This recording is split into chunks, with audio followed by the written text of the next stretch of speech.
ਵਿਧਾਨ ਸਭਾ ਦੀਆਂ ਚੋਣਾਂ ਨਿਸ਼ਾਨਾ ਸਭ ਦਾ ਸੱਤਾ ਤੇ ਪਾਰਟੀਆਂ ਦੇ ਉਮੀਦਵਾਰਾਂ ਉੱਤੇ ਨਿਗਾਹ ਪੰਜਾਬ ਦੇ ਲੋਕਾਂ ਦੀ, ਕਿਉਂਕਿ ਪੰਜਾਬ ਦੇ ਮਸਲੇ ਵੱਡੇ ਨੇ, ਮੁੱਦੇ ਵੱਡੇ ਨੇ। ਪੰਜਾਬ ਦੇ ਲੋਕਾਂ ਦੀ ਨਜ਼ਰ ਉਸ ਗੱਲ ਤੇ ਬਣੀ ਹੈ ਵੀ ਉਮੀਦਵਾਰ ਕੌਣ ਹੋਵੇਗਾ ਤੇ ਕੌਣ ਲੋਕਾਂ ਦੇ ਪਿਆਰ ਨੂੰ ਤੇ ਲੋਕਾਂ ਦੀ ਮੰਗਾਂ ਨੂੰ ਸਮਝ ਸਕੇਗਾ। ਤੇ ਗੱਲ ਕਰੀਏ ਉਮੀਦਵਾਰਾਂ ਦੀ ਤਾਂ ਵੱਖ-ਵੱਖ ਪਾਰਟੀਆਂ ਦੀ ਗੱਲ ਕਰਦੇ ਹਾਂ। ਸਾਰੀਆਂ ਪਾਰਟੀਆਂ ਵੱਲੋਂ ਲਗਭਗ ਆਪਣੇ ਉਮੀਦਵਾਰ ਜਿਹੜੇ ਕੁਝ ਐਲਾਨਣੇ ਸ਼ੁਰੂ ਕਰ ਦਿੱਤੇ ਗਏ। ਕੱਲ੍ਹ ਭਾਜਪਾ ਦੀ ਲਿਸਟ ਜਾਰੀ ਹੁੰਦੀ ਹੈ ਤਾਂ ਉਸ ਦੇ ਵਿੱਚ ਸਰਦੂਲਗੜ੍ਹ ਤੋਂ ਉਮੀਦਵਾਰ ਨੇ ਸਾਡੇ ਨਾਲ ਮੌਜੂਦ ਜਗਜੀਤ ਸਿੰਘ ਮਿਲਖਾ ਜੀ, ਉਹਨਾਂ ਦਾ ਨਾਮ ਆਉਂਦਾ ਹੈ। ਸਤਿ ਸ਼੍ਰੀ ਅਕਾਲ ਜੀ ਮਿਲਖਾ ਜੀ। ਸਤਿ ਸ਼੍ਰੀ ਅਕਾਲ ਜੀ। ਮਿਲਖਾ ਜੀ, ਸ਼ੁਰੂਆਤ ਉਸੇ ਗੱਲ ਤੋਂ ਵੀ ਸਰਦੂਲਗੜ੍ਹ ਤੋਂ ਚੋਣ ਤੇ ਨਾਮ ਤੁਹਾਡਾ ਆਇਆ, ਮੈਦਾਨ ਦੇ ਵਿੱਚ ਉਤਰੇ ਹੋ। ਕੀ ਮੁੱਦੇ ਨੇ ਜ਼ਿਹਨ ਦੇ ਵਿੱਚ? ਕੁਝ ਚੀਜ਼ਾਂ ਚੱਲ ਰਹੀਆਂ ਹੁੰਦੀਆਂ ਵੀ ਪਾਰਟੀ ਨੇ ਜਿਹੜਾ ਭਰੋਸਾ ਜਤਾਇਆ ਤੁਹਾਡੇ ਤੇ, ਟਿਕਟ ਜਿਹੜੀ ਤੁਹਾਨੂੰ ਦਿੱਤੀ ਹੈ, ਤੇ ਕੀ ਮੁੱਦੇ ਨੇ ਸਰਦੂਲਗੜ੍ਹ ਦੇ? ਦੇਖੋ ਜੀ, ਜਿਹੜੇ ਵਿਧਾਨ ਸਭਾ ਦੇ ਇਲੈਕਸ਼ਨ ਹੈ ਉਹ ਗਰਾਊਂਡ ਦੇ ਮੁੱਦਿਆਂ ਦੇ ਉੱਤੇ, ਜਿਹੜੇ ਗਰਾਊਂਡ ਲੈਵਲ ਦੇ ਮੁੱਦੇ ਆ, ਜੋ ਇੱਥੋਂ ਦੀ ਆਵਾਮ ਦੀ ਮੰਗ ਹੈ। ਜਿਵੇਂ ਦੇਖੋ ਰੇਲ ਦੀ ਬੜੇ ਲੰਬੇ ਚਿਰ ਤੋਂ ਮੰਗ ਹੈ, ਜਿਵੇਂ ਇੰਡਸਟਰੀ ਦੀ ਬੜੇ ਲੰਬੇ ਚਿਰ ਤੋਂ ਮੰਗ ਹੈ। ਇਹ ਗੱਲਾਂ ਘੱਗਰ ਦੇ ਗੰਦੇ ਪਾਣੀ ਦੀ, ਕਾਲੇ ਪਾਣੀ ਦੀ ਸਮੱਸਿਆ, ਬਿਮਾਰੀਆਂ ਦੀ ਸਮੱਸਿਆ, ਉਹ ਕਾਲੇ ਪਾਣੀ ਦੇ ਬੇਸ ਕਰਕੇ ਹੀ ਹੈ ਇਹਦੀ। ਔਰ ਚੰਗੇ ਐਜੂਕੇਸ਼ਨ ਸੈਂਟਰਾਂ ਦੀ ਲੋਕ ਲੰਬੇ ਸਮੇਂ ਤੋਂ ਮੰਗ ਚੱਲੀ ਆ ਰਹੀ ਹੈ। ਇਹਨਾਂ ਸਾਰੀਆਂ ਸਮੱਸਿਆਵਾਂ ਨੂੰ ਧਿਆਨ ਦਿੱਤਾ ਜਾਏਗਾ।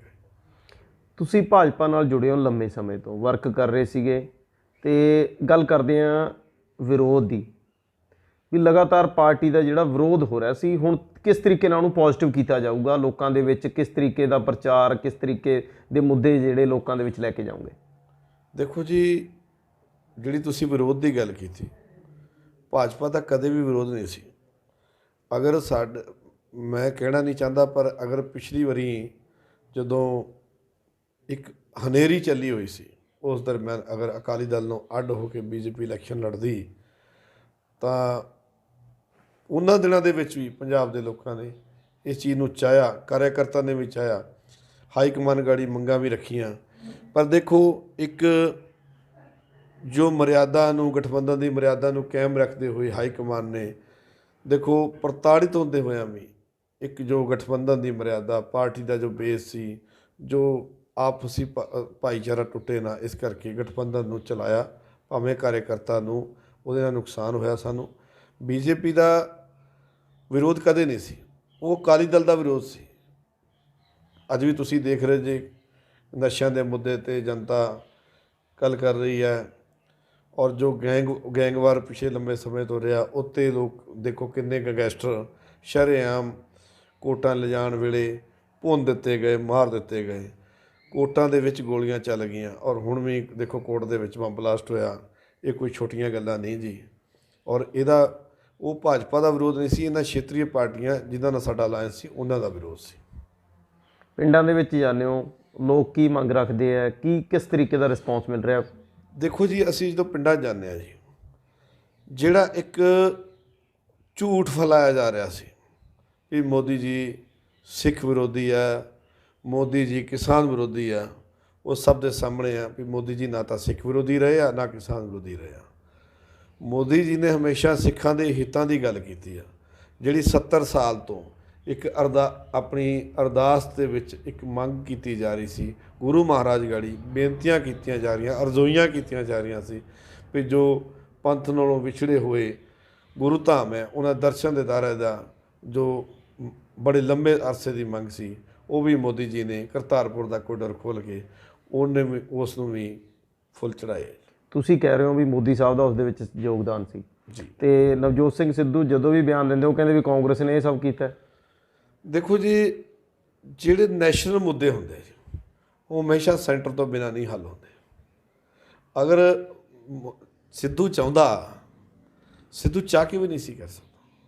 ਪਿਛਲੀਆਂ ਕਿੰਨੀਆਂ ਸਰਕਾਰਾਂ ਆਈਆਂ, ਕਿੰਨੀਆਂ ਗਈਆਂ, ਇਹ ਅੱਜ ਦਾ ਮੁੱਦਾ ਥੋੜ੍ਹੀ ਸੀ। 60 ਸਾਲ ਪੁਰਾਣੀ ਮੰਗ ਸੀ, ਉਦੋਂ ਵੀ ਤਾਂ ਹੱਲ ਹੋ ਸਕਦਾ ਹੈ। ਕਾਂਗਰਸ ਦੀ ਸਰਕਾਰਾਂ ਵੀ ਬਹੁਤ ਲੰਮਾ ਚਿਰ ਰਹੀਆਂ, ਅਕਾਲੀ ਦਲ ਦਾ ਵੀ ਅਲਾਇੰਸ ਰਿਹਾ, ਲੇਕਿਨ ਹੁਣ ਜਾ ਕੇ ਹੋਇਆ। ਤੁਹਾਨੂੰ ਪਤਾ ਹੈ ਵੀ ਇਹ ਮੋਦੀ ਜੀ ਦੀ ਸਿੱਖਾਂ ਪ੍ਰਤੀ ਜੋ ਸ਼ਰਧਾ ਪ੍ਰੇਮ ਹੈ, ਉਹਨੂੰ ਦਰਸਾਉਂਦਾ ਹੈ। ਓਪੋਜੀਸ਼ਨ ਦੀ ਗੱਲ ਕਰਦੇ ਹਾਂ, ਇੱਥੇ ਪਿਛਲੇ ਸਮੇਂ ਦੀ ਗੱਲ ਕਰਦੇ ਹਾਂ, ਪਿਛਲੇ 5 ਸਾਲ ਜਿਹੜੇ ਸ਼੍ਰੋਮਣੀ ਅਕਾਲੀ ਦਲ ਦੇ MLA ਰਹੇ, ਤਾਂ ਵਿਕਾਸ ਦੀ ਗੱਲਾਂ ਹੁੰਦੀਆਂ, ਕਹਿੰਦੇ ਅਸੀਂ ਵਿਕਾਸ ਕੀਤਾ ਹੈ, ਅਸੀਂ ਫੇਰ ਤੋਂ ਲੋਕ ਜਿਹੜਾ ਸਾਨੂੰ ਪਿਆਰ ਦੇਣਗੇ। ਤੁਹਾਨੂੰ ਲੱਗਦਾ ਵਿਕਾਸ ਹੋਇਆ ਸਰਦੂਲਗੜ੍ਹ ਦੇ ਵਿੱਚ? ਦੇਖੋ ਜੀ, ਜਿਹੜੀ ਗੱਲ ਵਿਕਾਸ ਦੀ ਕਰ ਰਹੇ ਹੋ ਜੀ, ਦੇਖੋ ਵਿਕਾਸ ਉਸ ਤਰ੍ਹਾਂ ਨਾਲ ਨਹੀਂ ਹੋਇਆ ਜਿਸ ਨਾਲ ਕਿ ਹੋਣਾ ਚਾਹੀਦਾ ਸੀ। ਔਰ ਇੱਕ ਸਰਦੂਲਗੜ੍ਹ ਦੀ ਬਦਕਿਸਮਤੀ ਰਹੀ ਹੈ। ਔਰ ਜੋ ਵੀ ਇੱਥੇ MLA ਆਇਆ, ਜਿਵੇਂ ਉਹਨੇ ਇਹੀ ਦੇਖਿਆ ਵੀ ਜਦੋਂ ਸਰਕਾਰ ਦੇ ਅਪੋਜਿਟ MLA ਆਇਆ, ਜੋ ਕਿ ਬੜੀ ਕੁਰੀਤੀ ਚੱਲੀ ਆਈ ਇਸ ਸਰਦੂਲਗੜ੍ਹ 'ਚ, ਕੁਛ ਚੁਣੰਦੀਆਂ ਸੀਟਾਂ ਜਿਨ੍ਹਾਂ 'ਤੇ ਐਸਾ ਹੋ ਜਾਂਦਾ। ਇੱਥੋਂ ਦੀ ਬਦਕਿਸਮਤੀ ਰਹੀ ਹੈ ਇਸ ਹਲਕੇ ਦੀ ਵੀ ਜਿਹੜੀ ਵੀ ਸਰਕਾਰ ਆਈ MLA ਉਹਦੇ ਉਲਟ ਆਇਆ। ਓਕੇ, ਇਸ ਕਰਕੇ ਇਹ ਇੱਥੇ ਸਹਿਯੋਗ ਬਿਲਕੁਲ ਨਹੀਂ ਹੋ ਪਾਇਆ। ਔਰ ਨਾ ਹੀ ਉਹਨਾਂ ਲੋਕਾਂ ਨੇ ਚਾਹਿਆ। ਜਦੋਂ ਉੱਪਰ ਆਪਣੀ ਸਰਕਾਰ ਹੈ, ਉਹਨਾਂ ਦੇ ਜੋ ਸਾਡੇ ਇੱਥੋਂ ਸਤਿਕਾਰਯੋਗ ਵਿਧਾਇਕ ਸਰਦਾਰ ਦਵਰਾਜ ਸਿੰਘ ਭੂੰਦੜ ਜੀ, ਉਹਨਾਂ ਦੇ ਫਾਦਰ ਸਾਹਿਬ ਰਾਜ ਸਭਾ ਮੈਂਬਰ ਰਹੇ। ਅਗਰ ਉਹ ਵਿਕਾਸ ਕਰਨਾ ਚਾਹੁੰਦੇ ਤਾਂ ਹਾਰ ਕੇ ਵੀ ਕਰ ਸਕਦੇ ਸੀ, ਲੇਕਿਨ ਉਹਨਾਂ ਨੇ ਸਿਵਾਏ ਆਪਣੀ ਥੋੜ੍ਹੀ ਜਿਹੀ ਮਿੱਤਰ ਮੰਡਲੀ ਦੇ ਥੋੜ੍ਹੇ ਜਿਹੇ ਸੱਜਣਾ ਦੋਸਤਾਂ ਦੇ ਘੁੰਮਣ ਫਿਰਨ ਤੋਂ ਇਲਾਵਾ ਕੁਛ ਨਹੀਂ ਕੀਤਾ। ਇਹ ਬਹਾਨਾ ਕਿਉਂ ਬਣਾਇਆ ਜਾਂਦਾ ਹੈ ਵੀ ਉੱਪਰ ਸਰਕਾਰ ਨਹੀਂ? ਫਿਰ MLA ਕਿਸ ਲਈ ਬਣਦੇ ਨੇ ਵੀ ਜਦੋਂ ਉੱਪਰ ਸਰਕਾਰ ਨਹੀਂ? ਫਿਰ ਤਾਂ ਉਹੀ ਚੀਜ਼ ਹੋਣੀ ਚਾਹੀਦੀ ਹੈ ਵੀ ਉੱਪਰਲੀ ਸਰਕਾਰ ਦੇ ਹਿਸਾਬ ਨਾਲ MLA ਲੋਕਾਂ ਦੀ ਪਸੰਦ ਦਾ ਕੈਂਡੀਡੇਟ ਹੁੰਦਾ। ਮੈਂ ਬਿਲਕੁਲ, ਦੇਖੋ ਲੋਕਤੰਤਰ ਦੀ ਤਾਂ ਆਪਾਂ ਗੱਲ ਕਰੀਏ, ਲੋਕਾਂ ਦੁਆਰਾ ਚਲਾਇਆ ਜਾਣ ਵਾਲਾ ਤੰਤਰ, ਬਿਲਕੁਲ। ਔਰ ਲੋਕਾਂ ਨੇ ਇੱਕ ਆਪਣਾ ਫਤਵਾ ਦੇ ਕੇ ਇੱਕ MLA ਬਣਾਇਆ ਜਾਂਦਾ ਹੈ। ਕਈ ਵਾਰ ਕੀ ਹੁੰਦਾ ਜੀ, ਜਿਵੇਂ ਕੇਜਰੀਵਾਲ ਵਰਗੀਆਂ ਆਮ ਆਦਮੀ ਪਾਰਟੀ ਨੇ ਪਿਛਲੇ ਲੰਬੇ ਸਮੇਂ ਤੋਂ ਪੰਜਾਬੀਆਂ ਨੂੰ ਗੁੰਮਰਾਹ ਕਰਕੇ ਪਿਛਲੀ ਵਾਰੀ ਕਿੰਨਾ ਚੰਦਾ ਇਕੱਠਾ ਕਰਕੇ ਲੈ ਗਏ, ਜੋ ਕਿ ਚੰਦੇ ਦਾ ਪਿੱਛੋਂ ਰਿਕਾਰਡ ਦੇਖੋ, ਜੋ ਕਿ ਰਾਸ਼ਟਰ ਹਿੱਤ ਦੀ ਕਿਤੇ ਵੀ ਕੋਈ ਗੱਲ ਨਹੀਂ, ਜਿਹੜਾ ਦੇਸ਼ ਧਰੋਹੀਆਂ ਤੋਂ ਵੀ ਆਇਆ, ਗਲਤ ਰਸਤਿਆਂ ਨਾਲ ਵੀ ਆਇਆ। ਔਰ ਦੇਖੋ ਪਿਛਲੇ ਜੋ 5 ਸਾਲ ਨਿਕਲੇ ਆ, ਇਹ 'ਚ ਅਪੋਜੀਸ਼ਨ ਦੇ ਵਿੱਚ ਸੀਗੇ। ਔਰ ਆਪਣਾ ਜੋ ਅਪੋਜੀਸ਼ਨ ਦਾ ਇੱਕ ਰੋਲ ਹੁੰਦਾ, ਇੱਕ ਅਪੋਜੀਸ਼ਨ ਕਿਸ ਵਾਸਤੇ ਹੁੰਦੀ ਹੈ, ਇੱਕ ਰੋਲ ਹੁੰਦਾ ਜੇ ਕੋਈ ਕਿਸੇ ਮੁੱਦੇ 'ਤੇ ਸਰਕਾਰ ਕੋਈ ਗਲਤ ਕੰਮ ਕਰ ਰਹੀ ਹੈ ਜਾਂ ਸਰਕਾਰ ਕੋਈ ਮੁੱਦਾ ਨਹੀਂ ਉਠਾ ਰਹੀ ਜਾਂ ਕਿਸੇ ਕੰਮ 'ਚ ਕੋਈ ਕਮੀ ਹੈ, ਤਾਂ ਉਹਨੂੰ ਮੁੱਦੇ ਨੂੰ ਉਠਾਉਣਾ। ਉਹ ਉਸ ਮੁੱਦੇ ਤੋਂ ਭਟਕ ਕੇ ਉਹਨਾਂ ਸਿਰਫ ਆਪਸ ਕਾਟੋ ਕਲੇਸ਼ ਤੇ ਲੜਾਈ ਦਾ ਮਾਹੌਲ ਬਣਾ ਕੇ ਸਿਰਫ CM ਦੀ ਦੌੜ 'ਚ ਰਹੇ, ਪੱਲੇ ਕੁਛ ਨਹੀਂ ਸੀ। ਲੇਕਿਨ ਉਹਨਾਂ ਨੇ ਇਸੇ ਦੌੜ ਦੇ ਵਿੱਚ ਜੋ ਪੰਜਾਬ ਦਾ ਨੁਕਸਾਨ ਕੀਤਾ। ਅਗਰ ਦੇਖੋ, ਜਦੋਂ ਵੀ ਕੋਈ ਦੂਸਰੀ ਅਪੋਜੀਸ਼ਨ ਗੱਲ ਕਰਦੀ ਹੈ ਤਾਂ ਰੂਲਿੰਗ ਪਾਰਟੀ ਨੂੰ ਹੁੰਦਾ ਵੀ ਅਸੀਂ ਇਸ ਤੋਂ ਚੰਗੀ ਕਾਰਗੁਜ਼ਾਰੀ ਕਰੀਏ, ਵੀ ਸਾਡੇ 'ਤੇ ਕੰਟਾਸ਼ ਨਾ ਹੋਏ, ਸਾਡੇ 'ਤੇ ਕੋਈ ਗੱਲ ਉਂਗਲ ਨਾ ਉੱਠੇ। ਲੇਕਿਨ ਉਹਨਾਂ ਨੇ ਐਸਾ ਕੋਈ ਰੋਲ ਹੀ ਪਲੇ ਨਹੀਂ ਕੀਤਾ ਔਰ ਆਪਸ 'ਚ ਲੜ ਕੇ 5 ਸਾਲ ਕੱਢਦੇ ਔਰ ਸਾਰੇ MLA ਝਾੜੂ ਦੇ ਤੀਲੇ ਖਿਲਰੇ ਹੀ ਨਜ਼ਰ ਆਏ।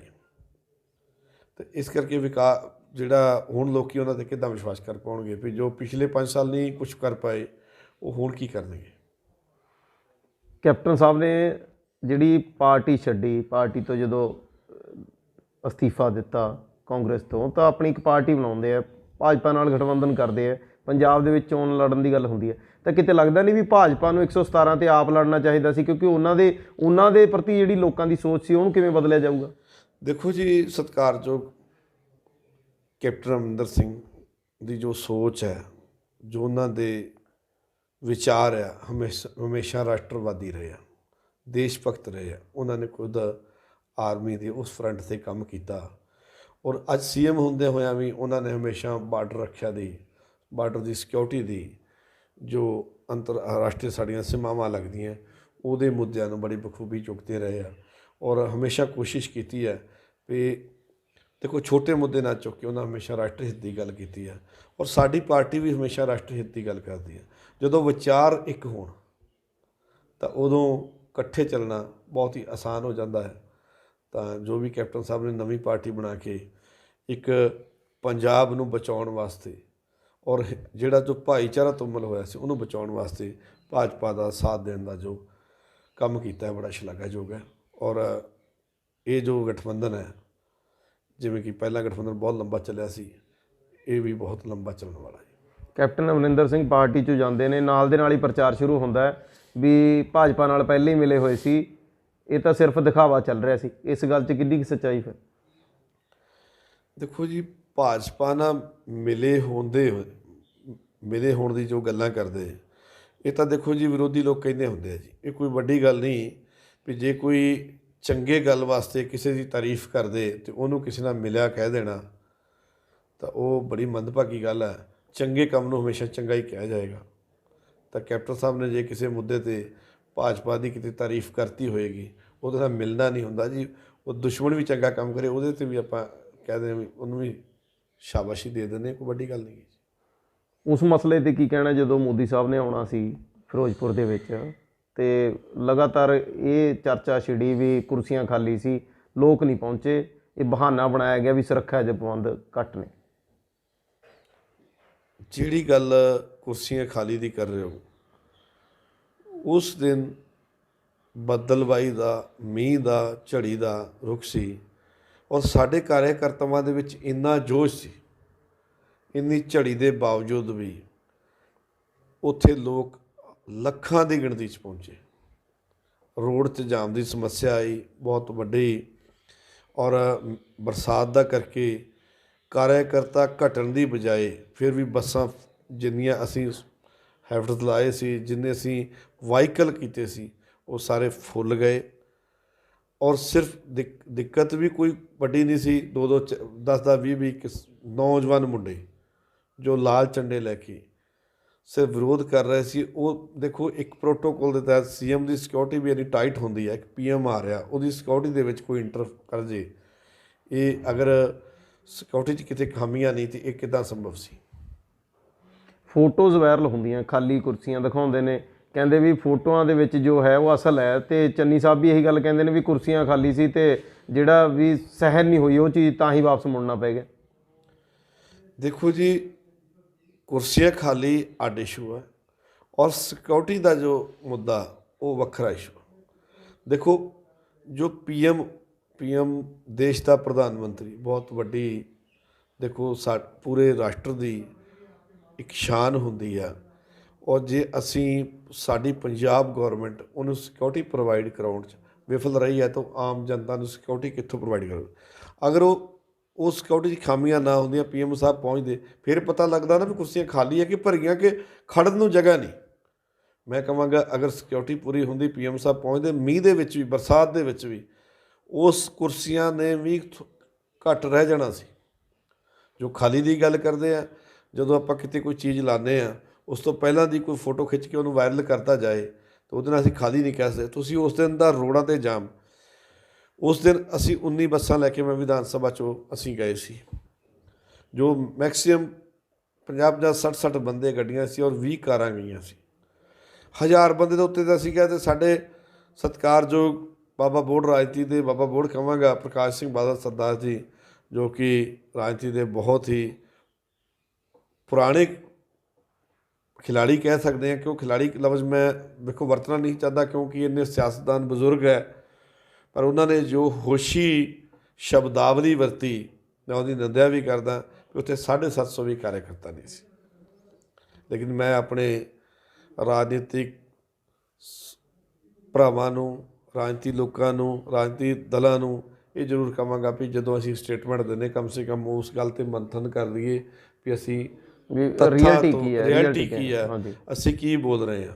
ਅੱਜ ਪਬਲਿਕ ਸਮਝਦਾਰ ਹੈ, ਉਹ ਰੋਡਾਂ ਦਾ ਜਾਮ ਵੀ ਦੇਖ ਰਹੀ ਸੀ, ਉਹ ਗੁੰਡਾਗਰਦੀ ਵੀ ਦੇਖ ਰਹੀ ਸੀ, ਔਰ ਜੋ ਕੁਝ ਚੁਣਿੰਦਾ ਲੋਕਾਂ ਨੇ ਗੁੰਡਾਗਰਦੀ ਦਾ ਨੰਗਾ ਨਾਚ ਕੀਤਾ, ਉਹ ਵੀ ਲੋਕਾਂ ਤੋਂ ਛੁਪਿਆ ਨਹੀਂ। ਕਿਸਾਨ ਜਥੇਬੰਦੀਆਂ ਜਿਹੜੀਆਂ ਉਹ ਕਹਿੰਦੀਆਂ ਵੀ ਹਾਲੇ ਵੀ ਅਸੀਂ ਭਾਜਪਾ ਦਾ ਵਿਰੋਧ ਜਾਰੀ ਰੱਖਾਂਗੇ। ਫਿਰ ਪ੍ਰਚਾਰ ਕਿਸ ਤਰੀਕੇ ਨਾਲ ਹੋਊਗਾ? ਇਸ ਪਿੱਛੇ ਤੁਸੀਂ ਕੀ ਸਮਝਦੇ ਹੋ ਵੀ ਕੀ ਰਾਜਨੀਤੀ ਹੈ, ਕੀ ਰਣਨੀਤੀ ਹੈ? ਲੋਕ ਸਮਝਦੇ ਜੀ, ਜੇਕਰ ਆਪਾਂ ਕਰੀਏ ਕਿਸਾਨ ਜਥੇਬੰਦੀਆਂ ਦੀ, ਕਿਸਾਨ ਕੋ ਤਾਂ ਆਪਣੇ ਖੇਤ 'ਚੋਂ ਬਾਹਰ ਜਾਣ ਦਾ ਟਾਈਮ ਨਹੀਂ ਆ। ਉਹ ਰਾਜਨੀਤਿਕ ਪਾਰਟੀਆਂ, ਕਿਸਾਨ ਰਾਜਨੀਤੀ ਪਾਰਟੀਆਂ ਬਣਾ ਕੇ ਇਲੈਕਸ਼ਨ ਲੜ ਰਹੇ ਆ। ਦੇਖੋ, ਲੋਕਤੰਤਰ ਦਾ ਬਹੁਤ ਵੱਡਾ ਕਹਾਣ ਹੈ ਵੀ ਉਹ ਤਾਂ ਖੁਦ ਤਾਂ ਫੀਲਡ ਜਾਣ ਅਤੇ ਲੱਠ ਲੈ ਕੇ ਕਹਿੰਦੇ ਵੀ ਦੂਜਾ ਨਹੀਂ ਜਾਏਗਾ। ਦੇਖੋ ਜੀ, ਇਹ ਲੋਕਤੰਤਰ ਵਾਲੀ ਗੱਲ ਥੋੜ੍ਹੀ ਹੈ ਜੀ। ਸਭ ਨੂੰ ਅਧਿਕਾਰ ਹੈ, ਕਿਸਾਨਾਂ ਨੂੰ ਵੀ ਅਧਿਕਾਰ ਹੈ ਵੀ ਆਪਣਾ ਇਲੈਕਸ਼ਨ ਕੰਪੇਨ ਕਰਨ, ਔਰ ਸਾਡੇ ਵੀ ਰਾਈਟਸ ਬਣਦੇ ਆ ਵੀ ਅਸੀਂ ਫੀਲਡ ਜਾਈਏ ਔਰ ਆਪਣਾ ਜੋ ਪਕਸ਼ ਹੈ, ਆਪਣੀ ਜੋ ਗੱਲ ਹੈ, ਜੋ ਸਾਡੇ ਵਿਕਾਸ ਦੇ ਮੁੱਦੇ ਆ, ਸਾਡੀ ਜੋ ਵੀ ਗੱਲਬਾਤ ਹੈ ਵਿਕਾਸ 'ਤੇ ਆ, ਔਰ ਰਾਸ਼ਟਰ ਹਿੱਤ ਦੀ ਗੱਲ ਕਰਦੀ ਸਾਡੀ ਪਾਰਟੀ, ਅਸੀਂ ਉਹਨਾਂ ਮੁੱਦਿਆਂ ਨੂੰ ਆਮ ਜਨ ਤੱਕ ਲੈ ਕੇ ਜਾਈਏ। ਓਪੋਜੀਸ਼ਨ ਬਾਰੇ ਕੀ ਕਹੋਗੇ? ਕਿਉਂਕਿ ਪਾਰਟੀ, ਜੇ ਆਮ ਆਦਮੀ ਪਾਰਟੀ ਦੀ ਗੱਲ ਕਰਦੇ ਹਾਂ, ਉਹਨਾਂ ਵੱਲੋਂ ਵੀ ਕਿਹਾ ਜਾਂਦਾ ਗਰੰਟੀਆਂ ਦਿੱਤੀਆਂ ਗਈਆਂ ਇੰਨੀਆਂ ਲੋਕਾਂ ਨੂੰ। ਦੇਖੋ ਜੀ, ਜੋ ਆਮ ਆਦਮੀ ਪਾਰਟੀ ਜੋ ਕਰਨ ਜਾ ਰਹੀ ਹੈ, ਸਾਡਾ ਪੰਜਾਬ, ਮੈਂ ਕਹਾਂਗਾ ਵੀ ਮੰਗਤਾ ਨਾ ਬਣਾਓ, ਮੰਗਣ ਵਾਲਾ ਨਾ ਬਣਾਓ, ਦੇਣ ਵਾਲਾ ਬਣਾਓ, ਕਰਨ ਵਾਲਾ ਬਣਾਓ। ਹਰ ਇਹ ਵਾਅਦੇ ਕਰ ਰਹੇ ਜੀ, ਅਸੀਂ ਆ ਵੀ ਫ੍ਰੀ ਦੇ ਦਾਂਗੇ, ਉਹ ਵੀ ਫ੍ਰੀ ਦੇ ਦਾਂਗੇ। ਔਰ ਉਹ ਨੁਕਸਾਨ ਕਿਸ ਚੀਜ਼ ਦਾ? ਜੇ ਇੱਧਰੋਂ ਫ੍ਰੀ ਦੇਂਗੇ, ਦੂਜੇ ਪਾਸੇ ਟੈਕਸ ਲੱਗਣਗੇ। ਨੁਕਸਾਨ ਤਾਂ ਉਹੀ ਪਬਲਿਕ ਦਾ, ਲੋਕਾਂ ਨੂੰ ਬੇਵਕੂਫ ਬਣਾਉਣ ਦਾ ਇੱਕ ਜੋ ਢੋਂਗ ਹੈ, ਜੋ ਫਰੇਬ ਹੈ, ਔਰ ਜੋ ਇੱਕ ਕੋਝੀ ਚਾਲ ਚੱਲੀ ਜਾ ਰਹੀ ਹੈ, ਜਨਤਾ ਨੂੰ ਗੁੰਮਰਾਹ ਕਰਕੇ, ਮਿਸਗਾਈਡ ਕਰਕੇ ਸੱਤਾ ਹਾਸਲ ਕਰਨ ਦੀ, ਬਹੁਤ ਮੰਦਭਾਗੀ ਗੱਲ ਹੈ। ਔਰ ਮੈਂ ਸਮਝਦਾ ਕਿ ਵੋਟਰ ਸਾਡਾ ਅੱਜ ਜਾਗਰੂਕ ਹੋ ਚੁੱਕਿਆ। ਉਹ ਸਮਝਦਾ ਵੀ ਅਗਰ ਪੰਜਾਬ ਦੇ ਵਿੱਚ ਨਸ਼ਾ ਮੁਕਤ, ਭ੍ਰਿਸ਼ਟਾਚਾਰ ਮੁਕਤ, ਨਸ਼ਾ ਮੁਕਤ, ਭ੍ਰਿਸ਼ਟਾਚਾਰ ਮੁਕਤ ਔਰ ਕਰਜ਼ਾ ਮੁਕਤ ਕਰਨਾ ਹੈ, ਤੇ ਉਹਦਾ ਇੱਕੋ ਇੱਕ ਵਿਕਲਪ ਹੈ ਭਾਰਤੀ ਜਨਤਾ ਪਾਰਟੀ, ਜੋ ਕਿ ਬਿਨਾਂ ਸੈਂਟਰ ਦੇ ਸਹਿਯੋਗ ਤੋਂ ਪੰਜਾਬ ਦਾ ਕਰਜ਼ਾ ਮੁਕਤ ਨਹੀਂ ਹੋ ਸਕਦਾ। ਭਾਜਪਾ ਦੀ ਪਾਲਿਸੀ ਕੀ ਹੈ ਪੰਜਾਬ ਦੇ ਵਿੱਚ? ਕੀ ਮੁੱਦੇ ਰਹਿਣਗੇ? ਕੀ ਪਾਲਿਸੀਜ਼ ਬਣਾਉਣੀਆਂ ਜਿਹੜੀਆਂ ਵੀ ਪੰਜਾਬ ਦੇ ਵਿੱਚ ਭਾਜਪਾ ਨੂੰ ਇੱਕ ਇੰਪਲੀਮੈਂਟੇਸ਼ਨ ਦੀ ਗੱਲ ਕਰੀਏ ਤਾਂ ਸ਼ੁਰੂਆਤੀ ਦੌਰ ਹੋਊਗਾ। ਕਦੇ ਭਾਜਪਾ ਦੀ ਗੱਲ ਕਰਦੇ ਹਾਂ ਤਾਂ ਸਰਕਾਰ ਬਣਨ 'ਤੇ ਬੜਾ ਸਮਾਂ ਲੱਗਦਾ। ਪਿੱਛੇ ਜੇ ਇੱਕ ਇਨਸੀਡੈਂਟ ਜੋ ਖੇਤੀ ਕਾਨੂੰਨਾਂ ਵਾਲਾ ਹੋਇਆ, ਅੰਦੋਲਨ ਛਿੜਿਆ, ਤਾਂ ਭਾਜਪਾ ਦਾ ਜਿਹੜਾ ਡਟਵਾਂ ਵਿਰੋਧ ਹੋਇਆ, ਉਸ ਤਰੀਕੇ ਨਾਲ ਕੀ ਲੱਗਦਾ ਵੀ ਕਿੰਨਾ ਕੁ ਰਿਸਪੌਂਸ ਜਿਹੜਾ ਇਸ ਵਾਰ ਪੰਜਾਬ ਦੇ ਲੋਕ ਦੇਣਗੇ ਅਤੇ ਕਿੰਨੀਆਂ ਸੀਟਾਂ ਜਿਹੜੀਆਂ ਇਸ ਅਲਾਇੰਸ ਨੂੰ ਮਿਲਣਗੀਆਂ? ਦੇਖੋ ਜੀ, ਜਿਹੜੀ ਆਪਾਂ ਗੱਲ ਕਰਦੇ ਹਾਂ ਭਾਰਤੀ ਜਨਤਾ ਪਾਰਟੀ ਵੀ ਕਿਉਂ ਦੇਣਗੇ, ਕਿਉਂ ਕਰਨਗੇ, ਭਾਰਤੀ ਜਨਤਾ ਪਾਰਟੀ ਕੀ ਕਰੇਗੀ? ਦੇਖੋ, ਜੋ ਪੰਜਾਬ ਹੈ ਹਮੇਸ਼ਾ ਦੇਸ਼ ਨੂੰ ਲੀਡ ਕਰਦਾ ਹੈ। ਪਿਛਲੇ ਲੰਬੇ ਸਮੇਂ ਇਤਿਹਾਸ ਤੋਂ ਦੇਖ ਲਓ, ਲੰਬਾ ਅਰਸੇ 'ਚ ਪਿੱਛੇ ਜੇ ਆਪਾਂ ਜਾਂਦੇ ਹਾਂ, ਜੋ ਵੀ ਕੋਈ ਗੱਲ ਪੰਜਾਬ 'ਚ ਉੱਠਦੀ ਹੈ, ਉਹਦਾ ਪੂਰੇ ਦੇਸ਼ 'ਚ ਪ੍ਰਭਾਵ ਪੈਂਦਾ। ਔਰ ਵਿਰੋਧੀ ਤਾਕਤਾਂ ਜਾਣਦੀਆਂ, ਵਿਦੇਸ਼ਾਂ 'ਚ ਬੈਠੇ ਕੁਛ ਗੁੰਡਾ ਅਨਸਰ, ਕੁਛ ਅੱਤਵਾਦੀ ਜਥੇਬੰਦੀਆਂ, ਇਹ ਜਾਣਦੀਆਂ, ਉਹ ਅੱਗ ਫੈਲਾਉਣਾ ਚਾਹੁੰਦੀਆਂ। ਉਹ ਜਾਣਦੇ ਆ ਵੀ ਪੰਜਾਬ ਨੂੰ, ਜੇਕਰ ਪੰਜਾਬੀਅਤ ਨੂੰ, ਪੰਜਾਬੀ ਭਾਈਚਾਰੇ ਨੂੰ ਔਰ ਦੇਸ਼ ਨੂੰ ਕੋਈ ਨੁਕਸਾਨ ਕਰਨਾ ਹੈ, ਤੇ ਪੰਜਾਬੀਆਂ ਨੂੰ ਮਿਸਗਾਈਡ ਕਰਨਾ। ਇਸ ਕਰਕੇ ਕੋਝੀਆਂ ਚਾਲਾਂ ਚੱਲਦੇ, ਪਰ ਸਾਡਾ ਪੰਜਾਬੀ ਭਾਈਚਾਰਾ, ਪੰਜਾਬੀ ਕਲਚਰ ਹਮੇਸ਼ਾ ਆਪਸੀ ਭਾਈਚਾਰੇ ਦਾ ਓਤ ਪ੍ਰੋਤ ਹੈ। ਔਰ ਜਿਹੜੀ ਗੱਲ ਕਰਦੇ ਲੋਕ ਹਿੰਦੂ ਸਿੱਖ ਦੀ, ਅੱਜ ਵੀ ਮਿਸਾਲ ਹੈ, ਜੋ ਸਾਡੇ ਪਰਿਵਾਰ ਹੈ ਉਹਨਾਂ ਦੇ ਵਿੱਚ, ਮੇਰੇ ਵਿਧਾਨ ਸਭਾ ਦੇ ਵਿੱਚ ਸਾਰੇ ਜੋ ਵੀ ਕੰਸਟੀਟਿਊਂਸੀ, ਇਹਦੇ ਵਿੱਚ ਮੈਂ ਬਹੁਤੇ ਪਰਿਵਾਰਾਂ ਜਾਂਦਾ। ਇੱਕ ਮੈਂ ਅਗਰਵਾਲ ਪਰਿਵਾਰ ਕੋ ਗਿਆ, ਧੀਂਗੜ ਪਿੰਡ ਦੀ ਗੱਲ ਹੈ, ਤਾਂ ਮੇਰੇ ਨਾਲ ਬੱਚੇ ਸੀ। ਮੈਂ ਕਿਹਾ ਜੀ ਇਹ ਬਣੀਆਂ ਫੈਮਿਲੀ ਲੱਗਦੀ ਹੈ, ਅਗਰਵਾਲ ਸਮਾਜ ਦੇ ਲੋਕ ਲੱਗਦੇ ਆ। ਕਹਿੰਦੇ ਅੰਕਲ ਜੀ ਇਹ ਤਾਂ ਸਰਦਾਰ ਹੈ। ਸਾਡੇ ਤਾਂ ਦੂਜੀ ਗੱਲ ਹੀ ਨਹੀਂ ਹੈ। ਹਰ ਪਰਿਵਾਰ 'ਚ, ਭਾਵੇਂ ਉਹ ਅਗਰਵਾਲ ਹੈ, ਭਾਵੇਂ ਬ੍ਰਾਹਮਣ ਪਰਿਵਾਰ ਹੈ, ਭਾਵੇਂ ਜੱਟ ਪਰਿਵਾਰ ਹੈ, ਭਾਵੇਂ ਐਸਸੀ ਪਰਿਵਾਰ ਹੈ, ਭਾਵੇਂ ਰਾਮਗੜੀਆ ਪਰਿਵਾਰ ਹੈ, ਸਾਰੇ ਹੀ ਈਵਨ ਸਿੱਖ ਧਰਮ ਨੂੰ ਔਰ ਸਾਡਾ ਜੋ ਪਵਿੱਤਰ ਗ੍ਰੰਥ ਹੈ ਸਾਹਿਬ ਸ਼੍ਰੀ ਗੁਰੂ ਗ੍ਰੰਥ ਸਾਹਿਬ ਜੀ ਮਹਾਰਾਜ ਨੂੰ ਮੰਨਣ ਵਾਲੀ ਲੋਕ ਹੈ। ਔਰ ਉਸ 'ਤੇ ਆਸਥਾ ਰੱਖਦੇ ਹੋਏ ਹਮੇਸ਼ਾ ਭਾਈਚਾਰੇ ਨੂੰ ਤਰਜੀਹ ਦਿੰਦੇ ਆ। ਔਰ ਇਹਨਾਂ ਲੋਕਾਂ ਦੀਆਂ ਜੋ ਕੋਝੀਆਂ ਚਾਲਾਂ, ਇਹਨਾਂ ਤੋਂ ਲੋਕ ਉੱਕ ਚੁੱਕੇ ਆ। ਔਰ ਆਉਣ ਵਾਲੇ ਟਾਈਮ ਪੰਜਾਬ ਦੀ ਸ਼ਾਂਤੀ ਵਾਸਤੇ, ਸਾਰੇ ਆਪਸੀ ਭਾਈਚਾਰੇ ਵਾਸਤੇ ਭਾਰਤੀ ਜਨਤਾ ਪਾਰਟੀ ਦੀ ਸਰਕਾਰ ਲੈਣ ਨੂੰ ਉਤਾਵਲੇ ਬੈਠੇ ਆ। ਕਿੰਨੀਆਂ ਸੀਟਾਂ ਲੱਗਦੀਆਂ ਇਸ ਵਾਰ ਜਿਹੜੀਆਂ ਭਾਜਪਾ ਤੇ ਪੰਜਾਬ ਲੋਕ ਕਾਂਗਰਸ ਦੇ ਹਿੱਸੇ ਆਉਣਗੇ?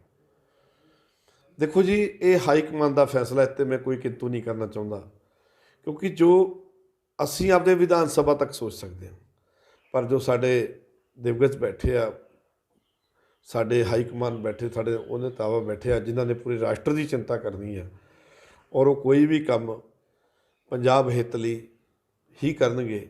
ਔਰ ਜੋ ਵੀ ਉਹ ਕਰਨਗੇ ਫੈਸਲਾ, ਉਹਦਾ ਪੂਰੀ ਭਾਰਤੀ ਜਨਤਾ ਪਾਰਟੀ, ਪੂਰੇ ਪੰਜਾਬ ਦੀ ਭਾਰਤੀ ਜਨਤਾ ਪਾਰਟੀ ਉਹਦਾ ਸਨਮਾਨ ਕਰਦੀ ਹੈ।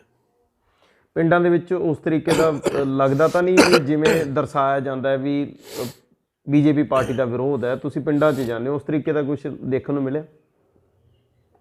ਦੇਖੋ ਜੀ, ਪਿੰਡਾਂ ਦੇ ਵਿੱਚ ਵਿਰੋਧ ਦੀ ਜਿਹੜੀ ਗੱਲ ਕਰਦੇ ਆ, ਵਿਰੋਧ ਤਾਂ ਜੇ ਘਰ ਦੇ ਵਿੱਚ ਪਰਿਵਾਰ 'ਚ ਇੱਕ ਮੈਂਬਰ ਮਾੜਾ ਹੋਵੇ ਤਾਂ ਉਹ ਵੀ ਉੱਠ ਕੇ ਸਵੇਰੇ ਮੰਦਾ ਬੋਲੇ ਤਾਂ ਵਿਰੋਧੀ ਦਾ ਵਿਰੋਧ, ਉਹਨੂੰ ਆਪਾਂ ਵਿਰੋਧ ਨਹੀਂ ਕਹਿ ਸਕਦੇ, ਪਰਿਵਾਰਕ ਮੈਂਬਰ ਹੈ। ਬਿਲਕੁਲ। ਕੁਛ ਲੋਕ ਗੁੰਮਰਾਹ ਹੋਏ ਆ, ਪਰ ਸਾਰੇ ਨਹੀਂ। ਗੁੰਮਰਾਹ ਕੌਣ ਕਰ ਰਿਹਾ ਫਿਰ?